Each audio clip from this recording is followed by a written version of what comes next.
인간이 나이가 들면 지혜로워지고 현명해진다라고 하는 그 명제 앞에는 모든 사람들이 동의를 합니다. 동서양을 막론하고 많은 사람들이, 또 철학자들이, 현자들이 그러한 내용을 가지고 명언도 만들고 사자성어도 만들고 해서 사람이 나이 들고 오래되면 현명해진다, 지혜로워진다라고 하는 그걸 생각에는 누구나 끄떡끄떡합니다.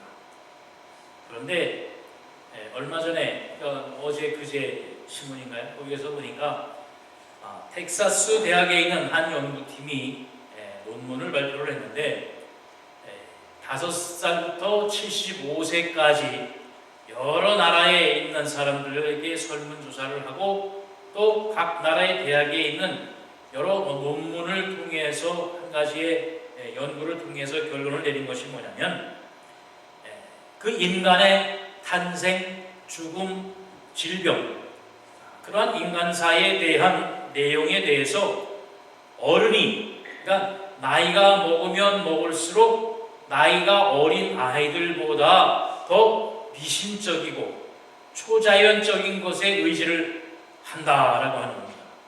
그러니까 탄생과 죽음과 질병에 대해서 어떻게 생각하느냐라고 하는 그러한 설문조사를 여러 가지 문항으로 조사를 하게 될 때에 나이 어린 젊은 사람들보다 지혜롭고 현명하다고 하는 나이 든 사람들이 오히려 미신적인 것, 초자연적인 것에 대해서 그러한 것으로 이해를 하고 인식을 하고 판단을 내린다라고 하는 겁니다. 오랜 세월 동안 많은 공부도 하고 또 생활을 통해서 얻게 되어지는 많은 상식도 있고 지식도 있고 또 그런 많은 공부와 정보를 통해서 확립되어진 그런 어떠한 그 인생의 지식이 있음에도 불구하고 과학적인 판단, 자기가 배운 그런 지식의 판단보다 나이가 먹으면 먹을수록 어떠한 미지의 세계, 초자연적인 것, 그러한 것으로 인생을 이해하고 결정을 짓는다라고 하는 바로 그 말씀입니다. 다시 말씀드리면 인생을 경험하면 경험할수록 우리가 교과서나 세상의 어떤 지혜자로부터 배우는 지식으로는, 그런 어떤 학문으로는 이 결정 내리지 못하고 판단할 수 없는 그런 이해되기 힘든 어떤 인생의 사건들과 과정들이 있다라고 하는 겁니다. 또 다시 말씀드리면 쉽게 얘기해서 인간은 신에 의지하는 존재일 수밖에 없다라고 합니다. 또 더 쉽게 말씀을 드리면 인간은 창조주 하나님으로부터 보냄을 입은 존재라고 합니다. 그렇기 때문에 세상에서 배운 학문, 과학적인 지식, 그런 것으로는 우리의 인생을 설명할 수 없는 많은 부분들이 있어서 그러한 것을 이해하기 위해서는 신을 찾을 수밖에 없다라고 하는 바로 그 말씀이에요. 그러니까 인생의 경험은 가지면 가질수록 내 지혜로, 내 지식으로는 설명할 수 없고 해결할 수 없는 많은 것들이 있게 되어지는구나 라고 하는 판단을 한다는 겁니다. 그래서 많은 사람들은 미신을 쫓게 되는 것이죠.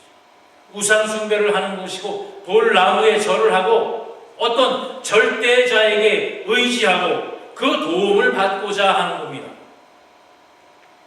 세상 사람들은 그러지만 우리에게는 하나님, 이 세상을 창조해 주신 하나님이 그의 모습을 우리 앞에 나타내 주셔서 세상 사람들은 미지의 것, 보이지 아니하는 그런 확실하지 아니한 것에 대해서 의지하지만 우리는 이처럼 창조주 하나님에 대해서 의지하며 아버지 앞에 예배하며 신앙을 갖는 그런 존재로 우리는 살아가고 있으며, 또한 세상의 학문으로 나이를 먹어야 세월이 지나야 깨달을 수 있는 것을 우리는 이처럼 교회라고 하는 이 단체를 통해서, 모임을 통해서 하나님 앞에 예배하며 우리의 인생의 결말을, 인생의 진리를 우리는 먼저 배우고 깨닫고 하나님 앞에 감사하며 예배하고 있다라고 하는 말씀입니다. 다시 말씀드려서 세상에 아무리 지혜가 있고 어떠한 믿음이 있지만 다 같은 지혜요, 다 같은 믿음일 수 없다라고 합니다. 믿음이라고 우리가 얘기를 하지만 그 믿음이 우리를 정말 영혼 가운데 있게 하느냐, 아니면 허황된 것에 의지하며 결국 허황된 것으로 끝나고 마느냐라고 하는 결말을 우리는 알고 있다라고 하는 말씀입니다.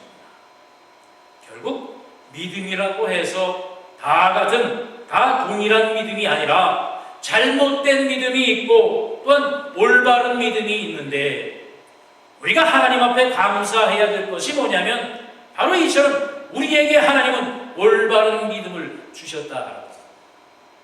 우리에게 이 세상을 창조한 그 창조주 하나님을 알게 하셨고 만나게 해주셨다라고 하는 사실입니다.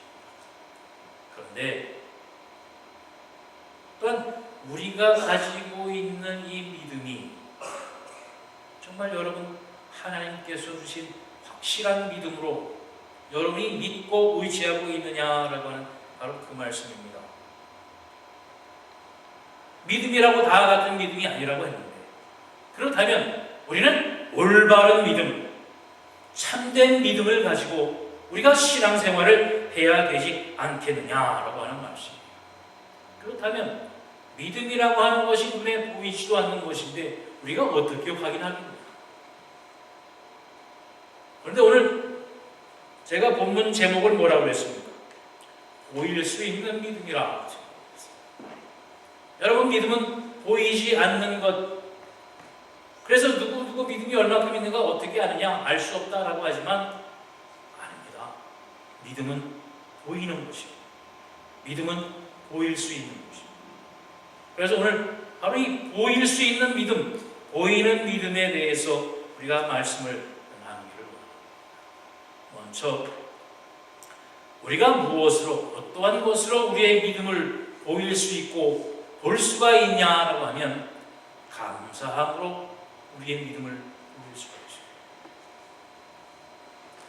감사가 없는 성도는, 그 믿음은 단정적으로 거짓 믿음이라고 할 수 있습니다. 감사하지 못하고 감사로 하나님 앞에 예배하지 못하는 믿음이라고 한다면 그것은 거짓 믿음, 잘못된 믿음, 좀 편하게 말씀드릴까요? 좀 모자란 믿음이라고 말씀을 드릴 수가 있습니다. 예수님께서 말씀하셨습니다. 예수님께서 이제 공생에 가시면서 한 마을에 들어가셨는데 거기에 10명의 나병 환자, 한센병을 앓고 있는 병자가 있었습니다. 그들이 예수님이 지나간다는 소리를 듣고 예수님 앞에 소리를 질러서 우리를 구원해 주소서, 우리의 병을 고쳐 주소서, 우리의 불쌍함을 불쌍히 여겨 주셔서 외치고 무릎 꿇게 될 때에 예수님께서 그들을 고쳐 주셨어요. 이제 너희 병이 다 나았으니 이제 제사장에게 가서 너희의 병 나았음을 확인받아라. 그래서 10명의 나병 환자, 한센병 환자가 다 갔습니다. 다 가는 도중에 한 사람만이 제사장에게 가기 전에 먼저 예수 앞에 다시 와서 감사합니다, 인사를 한 거예요. 그 모습을 보고 예수님께서 말씀하시고, 예수께서 대답하여 이르시되 10사람이 다 깨끗함을 받지 아니하였느냐? 그 9은 어디 있느냐? 이 이방인 외에는 하나님께 영광을 돌리러 돌아온 자가 없느냐 하시고 저에게 이르시되 일어나 가라, 내 믿음이 너를 구원하였느니라 하시더라. 이 한 사람, 여기 뭐라 그랬어요? 이방인이라고 하죠. 성경에 보면 그를 사마리아인이라고 했습니다. 여러분, 제가 사마리아인이 어떤 사람이고 설명을 드렸죠. 개만도 못한 사람으로 취급받는, 하나님 앞에 예배를 드리고 싶어도 정상적으로 예루살렘에 와서 예배를 드리지도 못하는 하는 사람이었어요. 그러니까 다시 말하면 다른 9은 다 유대인이었다는 얘기입니다. 그 하나님을 아는 사람들은 나병 그 한센병을 고치고 병이 나았음에도 불구하고 예수 앞에 감사하지 못했다는 얘기입니다. 그러나 사마리아인 한 사람은 예수 앞에 나와 감사하며 하나님 앞에 영광 올려드리게 될 때에 예수님께서 그 모습을 보시고 내 믿음이 너를 구원하였느냐. 구원받는 믿음이 올바른 믿음 아닙니까?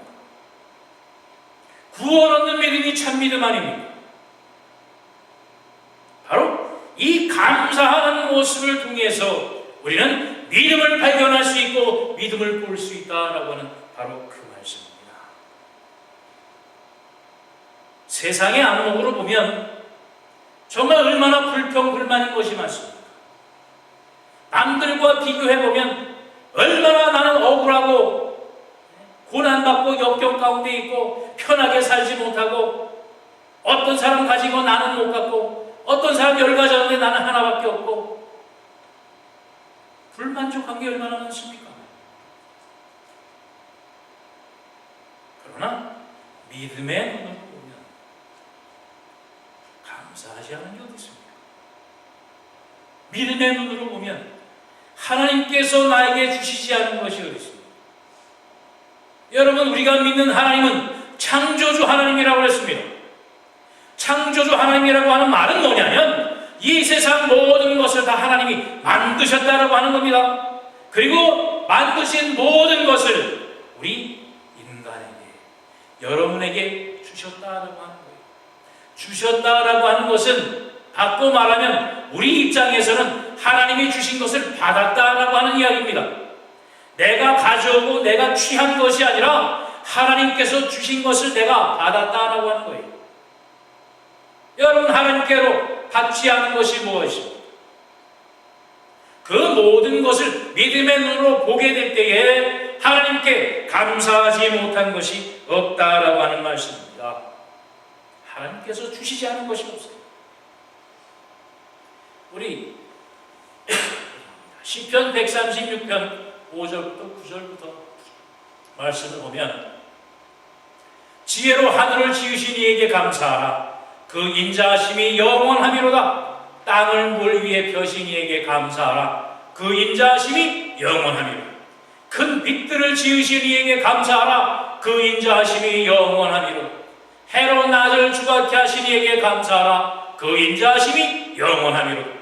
달과 별들로 밤을 주관하게 하신 이에게 감사하라. 그 인자하심이 영원하미로다.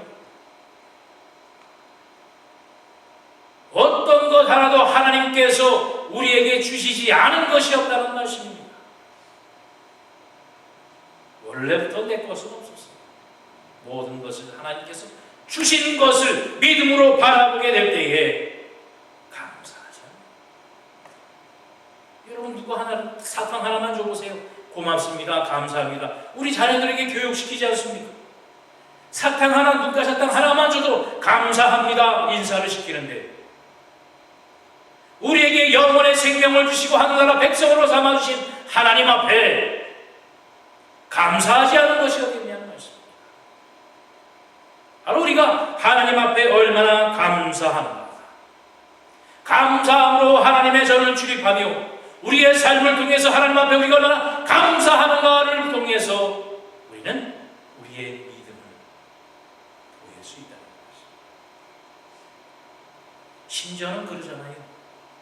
굴러가는 낙엽만 봐도 감사, 넘어져도 감사, 일어서도 감사, 들어가도 감사, 나가도 감사. 이 모든 것이 하나님 앞에 감사로 충만하게 될 때에 우리는 우리의 온전한 믿음이 있음을 또한 하나님 앞에 감사할 수 있다라고 하는 것입니다. 두 번째로 우리가 우리의 믿음을 보일 수 있는 그것이 뭐가 있냐면 바로 행위로 보이는 믿음. 우리의 행동, 우리의 삶의 모습을 통해서 우리는 우리의 믿음을 보일 수 있고 남들이 우리의 믿음을 보게 된다라고 하는 것입니다. 늘 끊이지 않은 명제 중에 하나가 뭐냐면 행위로 구원을 받느냐, 믿음으로 구원을 얻느냐.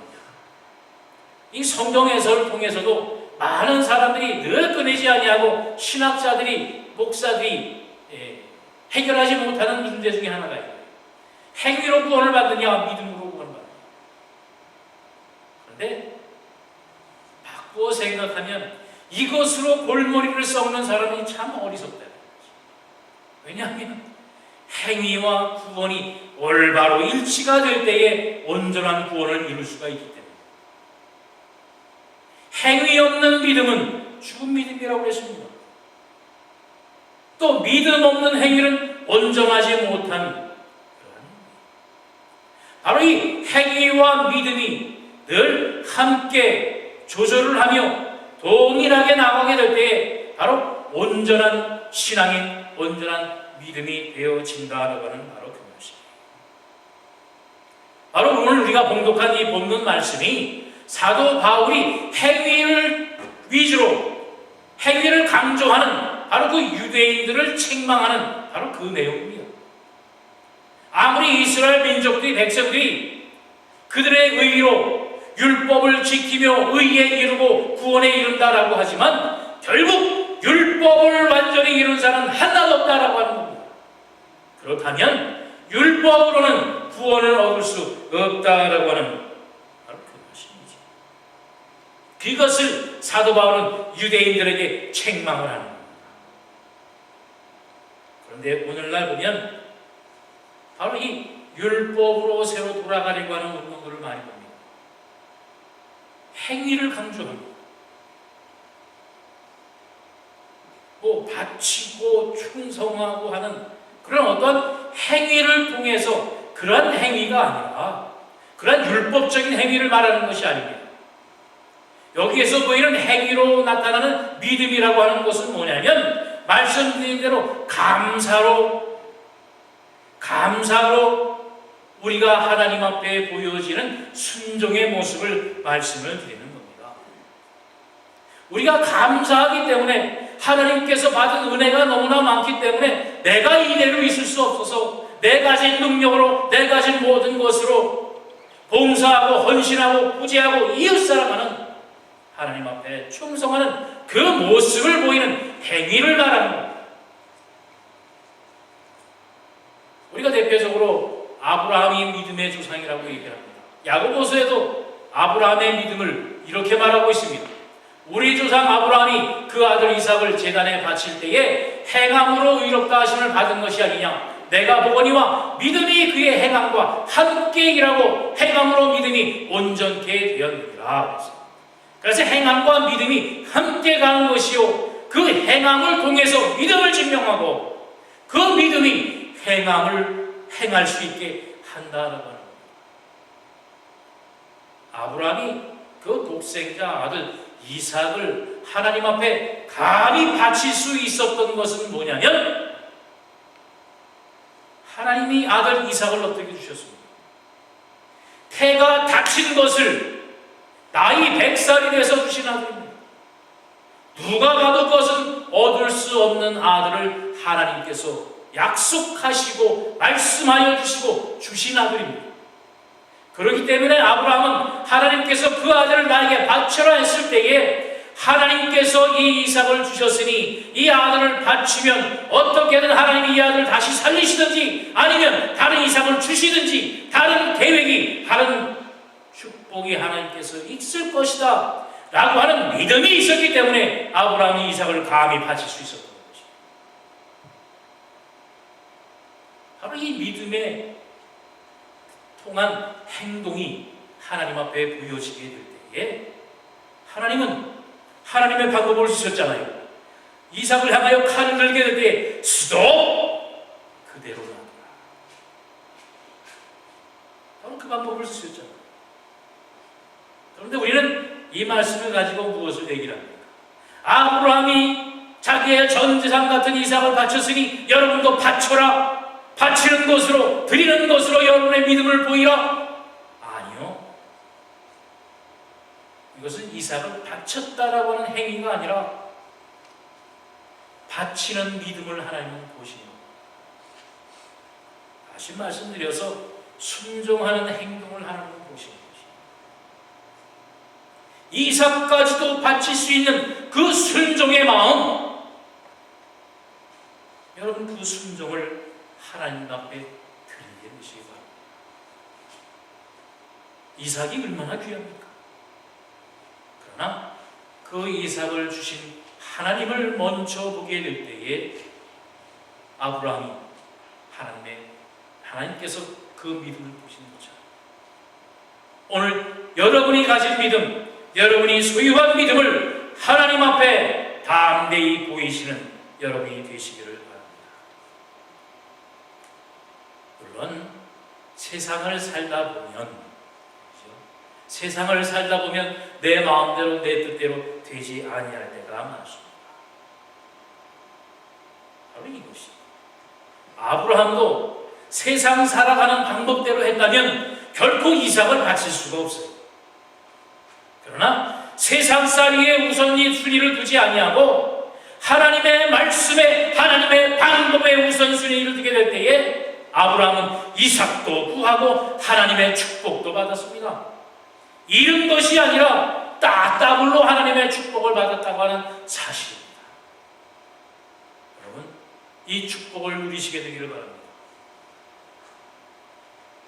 하나님은 이 축복의 선물을 가지고 여러분을 바라보고 계시다고 하는 사실입니다. 또 세 번째로 우리가 믿음을 보일 수 있는 믿음이 뭐냐면 두려움을 이기는 믿음이 있다고 하면 두려움이 없어야 된다는 얘기예요. 여러분, 우리가 믿는다라고 하는 것은 무엇을 믿는다고 그랬어요? 창조주 하나님을 믿는다고 그랬어요. 세상 사람, 다른 사람들은 아까 말씀드린 잘못된 믿음을 가진 사람들은 확고하지 아니한 것을 믿어요. 그죠? 나무를 믿습니다. 돌을 믿습니다.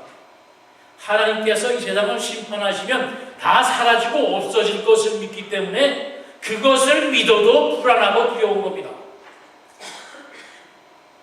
그러나 우리가 믿는 믿음은 바로 창조주 하나님, 이 세상 모든 것이 다 없어지고 영원히 존재하시는 그 하나님을 믿기 때문에 두려움이 없다는 말씀입니다. 바로 우리가 온전한 믿음을 가지고 있다고 하면 바로 그러한 모든 두려움, 걱정, 근심이 다 사라져버리고 마는 것입니다. 바로 그러한 우리의 모습을 통해서 여러분이 가진 믿음을 우리는 보일 수 있고 보여줄 수 있다라고 하는 바로 그 말씀입니다. 이 세상에 가장 담대하고 가장 큰 소리 치는 사람들이 누굽니까? 백 좋은 사람들 아니에요? 내가 아무리 잘못해도 나를 구해줄 수 있는 사람이 있는 사람, 내가 큰 범죄를 저질러도 나를 유치장 가지 않게 하고 경찰에 가지 않게 하는 그런 빽 가진 사람이 큰 소리치고 기고만장하지 않습니까? 그런데 우리는 어떤 빽을 갖고 있습니까? 창조주 하나님의 빽을 가지고 있어요. 그런데 무엇이 두렵습니까? 무엇을 걱정을 합니까? 못할 게 뭐 있습니까? 하나님이 내 편이시고 내가 믿는 믿음이 그 하나님을 믿는 믿음으로 충만한데 무엇이 두렵고 무엇이 걱정이 되느냐라고 하는 바로 그 말씀입니다. 그런데 여러분 두려워하지 않아요? 그런데 여러분 걱정하지 않습니까? 왜요? 믿음이 없기 때문에 그렇지 않습니까? 결국 바꾸고 말하면 믿음이 없다라는 얘기 아니에요? 부족한 믿음, 잘못된 믿음이 나를 두렵게 하고 걱정하게 하고 있지 않냐라고 하는 말씀입니다. 에베소서 3장 12절 말씀에 보면 우리가 그 안에서 그를 믿음으로 말미암아 담대함과 확신을 가지고 하나님께 나아감을 얻느니라 그랬어요. 우리가 그를 믿는 믿음이라고 하는 믿음은 뭐냐면 바로 그림에 보이는 것처럼 십자가입니다. 예수님께서 하나님께서 독생자 아들을 이 땅에 보내사 나를 대신하여 십자가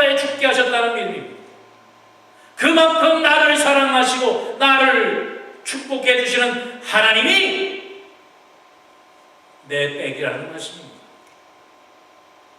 바로 그 믿음으로 담대함을 얻어서 내가 하나님 앞에 설 수 있다라고 하는 것입니다. 이게 얼마나 큰 은혜지. 바로 이런 담대함으로 주 앞에 서게 되는데 무슨 두려움이 우리에게 있느냐라고 하는 말씀이에요. 아까 예배 드리기 전에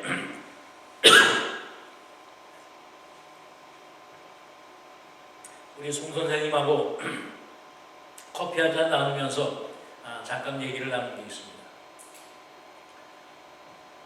목사님이 지난주에 문선명이가 며칠 안 있으면 이제 세상을 떠나게 된다라고 하셨는데 예배 마치고 집에 돌아가서 인터넷을 보니까 문선명이 죽었다 하더라고요. 야, 목사님 대단하십니다.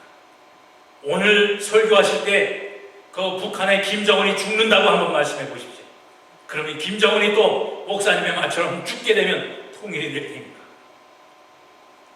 그런 말씀을 말로 대화하고 있습니다. 네, 여러분. 제가 지난주에 문선명이 죽는다고 해서 문선명이 죽었습니까? 그게 아니잖아요. 문선명이 죽은 것은 하나님께서 그리하신 거죠. 제가 문선명이 죽는다고 해서 죽은 게 아니라 하나님이 문선명의 연한을 보기까지 했는데 제가 운 좋게 말을 그렇게 한 거죠. 그러니 제가 아무리 김정은이 죽는다 해도 백날 가도 모르겠습니다. 오히려 나보다 더 오래 살 거예요. 그죠? 나보다 젊으니까. 근데 만약에 제가 말을 그렇게 했기 때문에 문선명이 죽었다고 하면 제가 얼마나 두려운 존재가 되겠습니까? 제가 말만 하면 사람을 죽이고 살리는 권한이 나에게 있잖아요. 말 한마디로 내가 누구 하나 죽는다 그러면 왜? 증거가 있잖아요. 지난주에 분명히 내가 문선명이 죽는다고 그랬는데 죽었잖아요. 내가 말만 하면 누구는 못 죽이겠습니까? 사람이 두려운 게 아닙니다. 하나님이 두려운 존재인데 그 하나님이 여러분의 백이라는 거예요. 그 하나님이 여러분의 편이고 여러분을 돕고 여러분을 인도하는 바로 그 하나님이신데 무엇이 두렵고 무엇이 우리를 걱정하게 하느냐라고 하는 말씀입니다. 바로 그 하나님이 내 하나님인 것을 다시 한번 확신하시며 여러분이 그 확신에 찬 믿음을 세상 가운데 보이는 여러분이 되시기를 바랍니다. 잠깐만 나와야 되는데 신명기 31장 6절 말씀에 보면 하나님이 이렇게 말씀하고 계십니다. 너희는 강하고 담대하라. 두려워하지 말라. 그들 앞에서 떨지 말라. 이는 네 하나님 여호와 그가 너와 함께 가시며 결코 너를 떠나지 아니하시며 버리지 아니하실 것이다. 하나님께서 너희와 함께 가시고 너희를 결코 떠나지 아니하신다고 약속해 주셨습니다. 그리고 시편 118편 6절 말씀에는 여호와는 내 편이시라 내가 두려워 아니하리니 사람이 나에게 어찌할 것인가. 하나님이 내 편이신데 아무리 권세자라고 아무리 힘 좋은 사람이라고 나에게 어찌할 것이냐. 나는 두려워하지 않는다라고 하는 믿음입니다. 내가 하나님을 믿는 바로 그 믿음이 두려워하지 않는 우리의 삶의 모습으로 나타날 수 있다라고 하는 바로 그 말씀이에요. 두려워하지 마세요. 걱정하지 마세요. 그런데 오늘날 이단들이 사용하는 방법이 뭔지 아십니까? 바로 그 두려움을 가지고 장난하는 겁니다. 제일 처음에 무엇을 가지고 나오냐면 구원받으셨습니까? 구원받으신 것을 확신하십니까? 이것을 내두면 많은 사람들이 그래요. 글쎄, 주저주저합니다. 그때에 구원받은 것을 무엇으로 확신합니까? 그러면 하나님 없어요. 안식일은 제대로 지키십니까? 때때로 주일도 빼먹고 했는데 이게 확실치가 않거든요. 성경에 대해서 얼마나 아십니까? 성경 공부하십시오. 이러고 데려가는 거예요. 바로 그러한 것에 여러분 마음을 뺏기지 말라는 거예요. 두려워하지 말라는 거예요. 하나님이 내 편이시고 하나님이 그 아들 독생자를 나를 위해서 보내셨는데 물론 나는 모자랍니다. 나는 부족합니다. 그러나 하나님은 완전하십니다. 그 하나님이 내 편이라니까요. 그 하나님이 나와 함께 계시고 나와 함께 가시고 나를 결코 떠나지 않으신다고 했는데 무엇을 걱정하시고 무엇을 두려워하시냐라는 말씀입니다. 바로 여러분을 두려움 가운데에 내몰고 두려워하는 것으로 여러분의 마음과 여러분의 생명을 빼앗으려고 하는 그 사탄의 계략을 물리치시고 나는 구원받았습니다. 나는 예수 그리스도의 십자가로 구원받았습니다. 성경 나는 몰라도 나는 예수님께서 나를 위해 죽으셨다는 사실을 확실히 믿습니다. 그 믿음 위에 내가 서는 거예요. 여러분이 그 믿음 위에 서서 구원을 받는 겁니다. 그러니 여러분 그동안 불안하고 확실하지 않은 믿음이 있었잖아요. 이제 여러분 감사하는 믿음 보여주시기 바랍니다. 여러분의 삶의 모습으로 행동으로 보여지는 믿음을 보여주시기 바랍니다. 두려움 없이 큰 소리치고 담대하게 이 세상을 호령하고 하나님 앞에 담대하게 나아가고 있는 여러분의 믿음을 보이시는 우리 한일연재단의 사랑하는 성도들이 되시기를 바랍니다. 걱정하지 말아야 합니다. 두려워하지 마세요. 세상에 종말이 와도 두려워하지 마세요. 내일 당장 이 세상이 다 터지고 깨지고 부서진다고 해도 두려워하지 마세요. 하나님은 누구 편이요? 누구 편입니까? 지금 목사 편이? 여러분 편 아니에요? 내 편입니다. 그죠? 다시 한번 해보십시다. 하나님은 내 편입니다. 시작. 하나님은 내 편이에요. 다른 사람 편이 아니라 내 편입니다. 하나님을 향한 믿음이 감사합니다. 여러분의 행동으로 또한 두려움 없는 담대한 믿음으로 오늘도 주 앞에 담대하게 나아감을 입어 예배하는 여러분의 모습이 있음을 하나님 앞에 감사하는 우리 한일연재단의 사랑하는 성도들 되기를 주님의 이름으로 축원드립니다. 기도하겠습니다. 사랑의 주님 감사합니다. 감사로 주님의 전을 출입하니 아버지의 주신 은혜를 누리는 한일연재단의 귀하고 복된 성도들 되게 시내를 감사합니다. 아버지여 예수 그리스도의 십자가의 믿음의 굳건히 세움을 잊게 하시니 감사합니다. 아버지여 이 믿음의 반석 위에서 늘 우리의 삶을 통해 하나님 앞에 감사하며 또한 우리의 삶의 모습을 통해 아버지께서 허락하신 이 참된 믿음을 증거하고 보여지며 나타내는 우리 한일연재단의 성도들이 되게 하여 주시며 이 세상 사는 동안에 결코 두려워하지 아니하며 아버지 앞에 담대히 나아감을 입은 우리의 믿음을 자랑하고 증거하는 하나님의 귀한 자리의 삶이 될 수 있도록 축복하여 주옵소서. 감사드리며 예수 그리스도의 이름 받들어 감사하며 기도하옵나이다. 아멘.